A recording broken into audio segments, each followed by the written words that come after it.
23 जून को पटना में जो अपोजिशन का पार्टियों का सम्मेलन होने जा रहा है, क्या लगता है कि अपोजिशन देखिए, ज़करिया साहब, नौशाद साहब और इशरात साहब और उसके साथ साथ में जावेद साहब, तमाम आप लोगों का बहुत बहुत शुक्रिया। तमाम आपके सवालात मैंने समझ लिए हैं। आपका ये कहना ये है कि ये जो अपोजिशन का जो कनक्लेव हो रहा है, जो मीटिंग हो रहा है, ये मजबूरी है या जरूरी है? देखिए, ये जरूरी है, मजबूरी नहीं है। हमें संविधान को बचाना है, संविधान के साथ साथ मुल्क को बचाना है। जब से ये सत्ता में पार्टी आई है, तब से इन्होंने पूरे माहौल को ख़राब कर दिया, आपसदारी को खत्म कर दिया, तमाम भारत के समाज में जो भाईचारगी थी वो ख़त्म हो गया। ये मजबूरी नहीं है, ये आज बहुत ज़रूरी है। और कहना कि ये फ़ायदा होगा कि नहीं होगा, देखिए मैं बता दूं कि इससे बहुत बड़ा फ़ायदा, एक मैसेज जा रहा है। 75 में भी पार्टीज आई हैं, और उसी के साथ साथ में जहाँ जहाँ भी किसी प्रदेश का माहौल हुआ है, तो वहाँ की तमाम अपोजिशन पार्टीज़ ने मुत्तहिद होकर एक प्लेटफॉर्म पे आके काम किया है। और आज के डेट पे जितने भी ज्वलंत मुद्दे हैं, इनको तमाम पार्टियों को एक प्लेटफॉर्म पे आके कॉमन एजेंडा बना के इनको काम करने कराने की बहुत सख्त ज़रूरत है। हाँ, इतना जरूर है कि चैलेंजेस जो है, चूँकि कांग्रेस एक बहुत बड़ी पार्टी है, तो उसको बड़ा दिल रखते हुए लोगों को अकोमोडेट करना चाहिए। और अकोमोडेट करने के साथ साथ में एक बड़े ब्रदर का रोल अदा करना चाहिए। जो भी रीजनल पार्टी जैसे कि ममता जी हैं, बंगाल में है, उधर केजरीवाल साहब है, उधर केसीआर है, उनको सबको लेके चलने की ताकत होनी चाहिए और उनकी भी बात सुननी चाहिए। हालांकि कांग्रेस का आज देखा जाए तो कर्नाटका के चुनाव के बाद उनका जो है मोराल बहुत ऊंचा है, और वो उनको जो है मूड जो है अपबीट है, और उनको ये चांस है क्या कि कहते हैं सर, कांग्रेस ममता जी केजरीवाल सबको नहीं नहीं, कांग्रेस देखिए इनके कामयाब हो जाएगी? डिफरेंसेज है। आप बिल्कुल बात सही कर रहे हैं। मैं समझता हूँ कि कांग्रेस के जो हैं अपने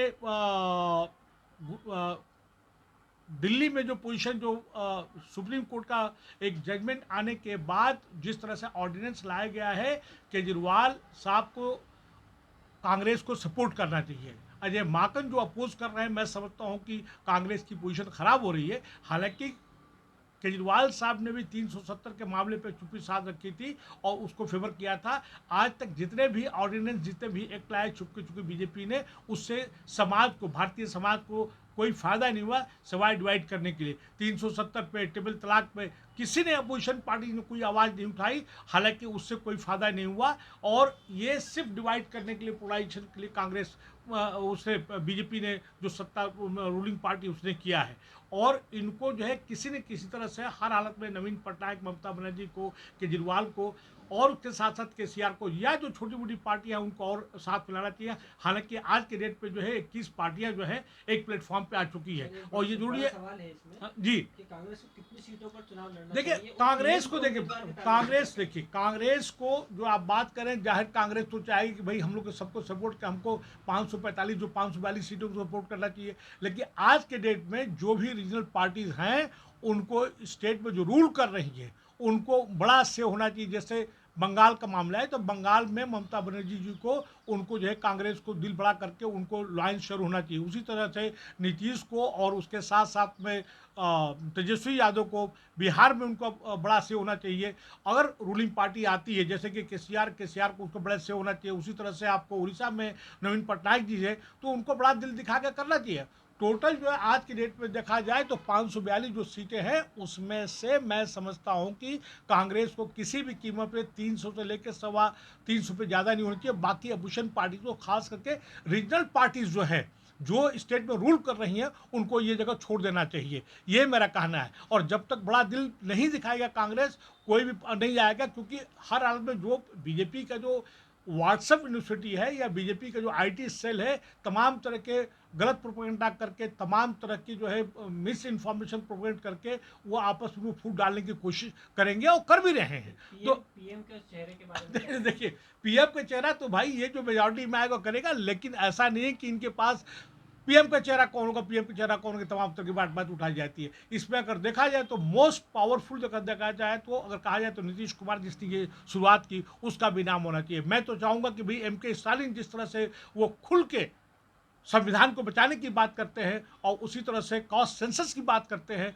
और उसी तरह तमाम जो है एससी एसटी और मूल निवासियों की, जो यहाँ पे जो ओरिजिनल लोग हैं, उनके हित की बात करते हैं, तो एम के स्टालिन भी है, और मल्लिकार्जुन खड़गे भी हैं, और उसके साथ साथ में देखा जाए तो नीतीश कुमार है। और इसमें भी मैं बता दूं कि नेहरू परिवार का किसी भी आदमी को एज ए पीएम कैंडिडेट को, खास कर राहुल गांधी को प्रोजेक्ट नहीं करना चाहिए, क्योंकि ये जो है अपोजिशन को ब्रोबीट करने का बहुत अच्छा मौका देता है। हाँ, अगर थम्पिंग मेजॉरिटी के साथ अगर कांग्रेस पे आते हैं तो मैं समझता हूँ कि क्यों नहीं राहुल जी बने और क्यों नहीं सोनिया जी बने। लेकिन ऐसे हालात में चूंकि संविधान को बचाना है, भारत को बचाना है, और भारत के साथ साथ भारत के अपनी समाज में जो आपसदारी खत्म हो गई, भाईचारगी खत्म हो गई है, समरसता खत्म हो गई है, तो ऐसे हालात में मैं समझता हूँ कि इन तीनों कैंडिडेट्स को, या जो कॉन्सेंसस कैंडिडेट हो लेके आना चाहिए, नेहरू परिवार से कोई आदमी नहीं होना चाहिए। और बल्कि मैं ये तो आपको कहूंगा आपके माध्यम से कि इस बार जो है अपोजिशन जितने भी जो मुद्दई हो रहे हैं, उनको चाहिए कि SC ST का ये कहें कि जो भी होगा इस बार प्राइम मिनिस्टर होगा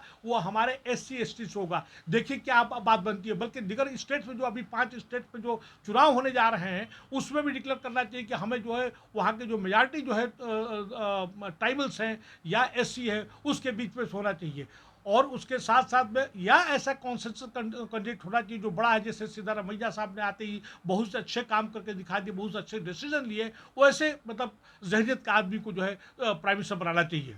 अपोजिशन सत्ता में आती है तो क्या करना चाहिए? देखिए अपोजिशन सत्ता में जो आती है, देखिए हमें इसके बारे में कुछ नहीं करना, ये तो उन लोगों को सोच समझ कर करना चाहिए। लेकिन जो कॉमन इश्यूज हैं, पहली बात तो जितने भी इन्होंने गलत काम किए, जितने भी स्कैंडल किए, चाहे रफाल का मामला आया हो, चाहे उसके साथ साथ में ये जिस तरह से इन्होंने क्रश किया है, ह्यूमन राइट्स को क्रश किया है, तमाम मीडिया को उन्होंने क्रश किया है, फ्रीडम ऑफ स्पीच को क्रश किया है, इसको सबको अंडू करना पड़ेगा। इस पर बड़ा दिल करके होना चाहिए। और उसके साथ साथ ऐसा नहीं है कि बीजेपी ने कोई बड़े बड़े स्कैंडल नहीं किए, इन्होंने बहुत से घपले किए, तमाम जो है हमारे रेलवे को बेच दिया, एयरपोर्ट को बेच दिया, अदानी अंबानी को दे दिया, तो उसको इनको अंडू करना चाहिए। उसके साथ साथ मैं नटशेल में बात कर रहा हूँ। देखिए आज के डेट में जो बता रहा हूँ वो बात कहना ही चाहता हूँ कि आज जो है कास्ट कॉन्सेंसस की बात होनी चाहिए। जब जानवर की गिनती हो सकती है तो भाई आदमियों की गणना क्यों नहीं सकती। दूसरी बात जो इंपॉर्टेंट उभर के आ रही है, तमाम पूरे भारत में ओल्ड पेंशन स्कीम जो पहले था 204 से पहले, उसको जारी करना चाहिए। तबाही तो मत गई। आज देखिए कि जुडिशरी से लेके और पार्लियामेंट्रियन जितने भी रजिस्टर उनके पास है, तो जो 30 साल 35 साल नौकरी करता है तो उसको पेंशन क्यों नहीं मिलना चाहिए।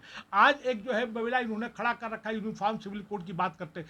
यूनिफॉर्म सिविल कोड जो है, ये बता दूं कि ये लग रहा है कि मुस्लिम को हिट कर, मुस्लिम को कभी किसी तरह हिट नहीं करेगा। ये SC ST दलित को भी क्रश करने के लिए उनके तमाम हकूक़ को उसने कर देगा। मतलब उनको निकाल के ये तमाम जो है पूंजीवादी मनुवादियों को चला जाएगा, जंगल जन जमीन उनके हाथ से निकल जाएगा। ये एक बहुत बड़ी चीज़ है। और उसके साथ साथ तमाम जो सेकुलर पार्टियां हैं उनको चाहिए कि हमारे बीच में, यानी जो सेकुलर पार्टियों के बीच में जो मनवादी पूंजीवादी जो जहनीत के लोग रखते हैं, ऐसे अनासिर हैं, ऐसे तत्व हैं, उनको बाहर निकालना चाहिए। और ऐसे तत्व जो आते हैं, जो खासकर कांग्रेस में अक्सर देखा है कि इलेक्शन के वक्त में जो है तमाम जो है ऐसे मनवादी पूंजीवादी तत्व जिनकी जहनीत मानसिकता जो है मनवादी पूंजीवादी, उनको वो ले लेते हैं और तिब्बत पार्टियां भी लेती हैं, उनको बाहर का रास्ता दिखाना चाहिए और हर वो काम करना चाहिए जिससे संविधान को बचाया जा सके। और यही नहीं, मैं बताऊं आपको कि जो भी सेकुलर पार्टियां हैं, जब कभी स्टेट में चुनाव होता है तो इसमें माइनॉरिटीज़ के साथ बहुत नाइंसाफी हो रही है। प्रोपोर्शनल रिप्रेजेंटेशन, आबादी के तनाव से तो उनको टिकट देना चाहिए। अब यहीं पे देख लीजिए, मध्य प्रदेश में, छत्तीसगढ़ में, राजस्थान में हो रहा है। मैं समझता हूँ कि आबादी के तनाव से कांग्रेस उनको टिकट नहीं देगी, और जब नहीं देगी तो ये यही वजह है कि AIM टाइप के लोग, BSP टाइप के लोग और छोटी मोटी पार्टियां बना लेते हैं और वोट का काटने का काम करते हैं, वोटों कटवा हो जाते हैं। और आज जो है बीजेपी ने क्या किया, पसवादा की फिक्र कर रही है। लेकिन पसवादा की फिक्र कर रही है तो एक तरह से फर्दर डिवीजन करने की बात कर रही है, जो अभी यूपी के अंदर हुआ। भाई अगर पसवादा से, मुसलमानों से अगर बीजेपी को इतनी हमदर्दी है तो मैं समझता हूं कि इनको चाहिए कि 8 अगस्त 1950 का प्रेसिडेंशियल ऑर्डर जो है उनको ख़त्म करना चाहिए। रिजर्वेशन खुल के क्यों नहीं देती है, उसकी बात क्यों नहीं करती है, वो नहीं कभी नहीं करेगी, क्योंकि उसको तो मुसलमानों से, खास करके मुसलमानों क्रिश्चियन से उनको साफ उनको नफरत है, तासवाना रवैया है। और यही नहीं, क्रिश्चियन के साथ में आप उठा के देख लीजिए किस तरह से क्रिश्चियन के साथ में हुआ है। और अभी जितने भी इन्होंने पिछले 3 साल के लिए, ये पिछले 5 साल का टेनोर रहा है, अभी 6 महीना बच गया है, जितने जुल्म जाति SC ST के साथ में, OBC के साथ में और माइनॉरिटीज के साथ में हुआ है, क्रिश्चियन के साथ में, शायद ही किसी के साथ में हुआ है। और इसीलिए मैं कहता हूँ तमाम सेकुलर पार्टियों को जो है अपने मनवादी पूंजीवादी तत्वों को एंट्री बंद करें और उनको बाहर निकाल के करें। और कांग्रेस को कुल मिला के जो है एक जो कॉमन एजेंडा बनाना चाहिए तमाम पार्टियों को, जिससे कि समाज के बीच में समरसता बन सके। और ये भी इनको देखना चाहिए कि सरकार जो है किस तरह से गवर्नमेंटल मशीनरी खास कर ईडी को, एनआईए को, सीबीआई को किस तरह इस्तेमाल कर रही है। इनके पास में तमाम रिटायर्ड ब्यूरोक्रेट्स और प्रोजेक्ट ब्यूरोक्रेट जो है बीजेपी के रूलिंग पार्टी के लिए काम कर रहे हैं, उनको चेकमेट करने के लिए इनके पास कोई ना कोई ऐसी स्ट्रेटजी प्लान होना चाहिए ताकि इन पे भी अंकुश लगाया जा सके। तमाम गवर्नमेंटल मशीनरी जो है, अच्छा जो एक इंपॉर्टेंट बात करना चाहता हूँ मैं जकरिया साहब और जावेद साहब, इसरार साहब, वो ये इंपॉर्टेंट बात है कि देखिएगा इस कनक्लेव के बाद ऐसे तमाम लीडर्स जो अपोजिशन लीडर जो इस पर पार्टिसिपेट करने जा रहे हैं, हो सकता है कि ईडी की कार्रवाई, सीबीआई कार्रवाई और उसके साथ साथ एनआईए कार्रवाई करके इनको अंदर जेल भरने का काम किया जाए। और इस पर जैसे कि खास कर जिसके बहुत वोकल हैं केजरीवाल, बहुत वोकल है तेजस्वी, वो वोकल है ममता बनर्जी, तो इनके खिलाफ कार्रवाई हो सकती है। और अगर बीएसपी अगर ईमानदार है तो उसे खुल के आती है तो उसको भी शिकंजा कसने की कोशिश करेंगे। बीजेपी जो है तमाम गवर्नमेंटल मशीनरी खास के ईडी को, सीबीआई को, एनआईए को इस्तेमाल करेगी और कर भी रही है। तो इससे बचने के लिए करना चाहिए, क्योंकि ब्यूरोक्रेट जो है जो सत्ता में बैठे उनके साथ, चाहे एक्स ब्यूरोक्रेट्स हो चाहे सर्विंग ब्यूरोक्रेट्स हो, बीजेपी का साथ दे रहे हैं। उनको as per law, as per rules काम न करके ये लोग क्या कर रहे हैं कि वो कमिटेड ब्यूरोक्रेसी हो गई है। कुल मिला के आखिर में ये बात कहना चाहता हूँ कि इनको अपोजिशन को एक कॉमन एजेंडा जिसपे सबका कॉन्सेंसस हो, जिसपे खास करके इनको अपोजिशन, यूनिफॉर्म सिविल कोड की अपोजिशन और उसके साथ साथ में ये जो है कॉन्सेंसस, ये